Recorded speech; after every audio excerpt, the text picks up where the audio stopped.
What's going on, everyone? This is Tayman Gaming here, and I got some good news for the Dark Souls 2 fans, and it might be bad news for some of you guys out there that are abusing the hell out of these weapons.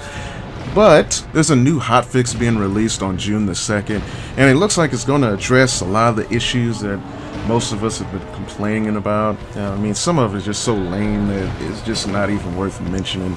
But I'll just go over a little bit. I'll list the full translated notes in the description so you can just look below. But first things first, looks like they're gonna change the bat staff, dark fog, insta poison.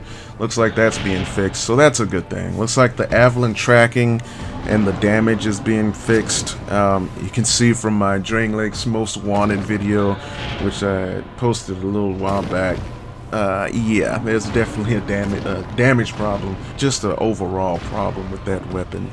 Definitely needs to be adjusted. Santier spear, most of these things you can just adapt to and keep it moving, but Santier spear damage is being reduced and stamina has been modified. So the bad thing is a lot of times when companies choose to nerf or adjust, quote-unquote, these type of weapons, they just completely nerf it, so eventually you're just hitting each other with a bunch of floppy wieners or whatever. So the defense values for Cale shoes and leather armor has been modified. I don't think that was really that big of a deal. Looks like they're trying to finally do something about Great Resonant Soul. The Abyss Rings damage multipliers changed. Great Resonant Soul damage has been reduced, and Wrath of God damage has been reduced. We'll see how much that's been reduced. I mean, this will be the second time they've actually modified Wrath of God. The damage, I want to say they left the same, but the radius of the damage was reduced prior to this patch. So now they're actually changing the damage. Whatever. A lot of this stuff can be, like I say, you can adapt to, but we'll see about this Resonant Weapon change. They're actually reducing that also. It says, Resonant Weapon flat increase has been modified, presumably reduced. So, you know, they're doing that with Resonant Weapon and Flame Weapon. This can be a good thing and a bad thing. The bad thing is that, you know, people that are using Havels and really heavy armor, you know, if you don't have some of these buffs, it's going to make it even more difficult to kill these people. You know, you're always fishing for a backstab or a parry to try to take out these over-leveled people that are using really heavy armor. So some things you kind of want, but yeah, I guess it's just a give and take. You know, you'll just be dominating all the people that aren't using Havels at the same time. So I guess that's an even trade. Next thing, the power stance glitch found in the Ultra Greatsword and Bandit axe has been fixed. I don't know if I would even call that a glitch. I think maybe they might be calling it a glitch since you swing really fast with those two weapons, and obviously you shouldn't be swinging that fast. If you haven't run across that combo yet, it's extremely strong. I mean, we're talking serious damage in PvP and PvE. So we'll see how that goes. Since the enchanted upgrade path has been modified. Now that I don't really know what they're going to do or what the problem might have been with that. It seemed like it was kind of gimped at one point.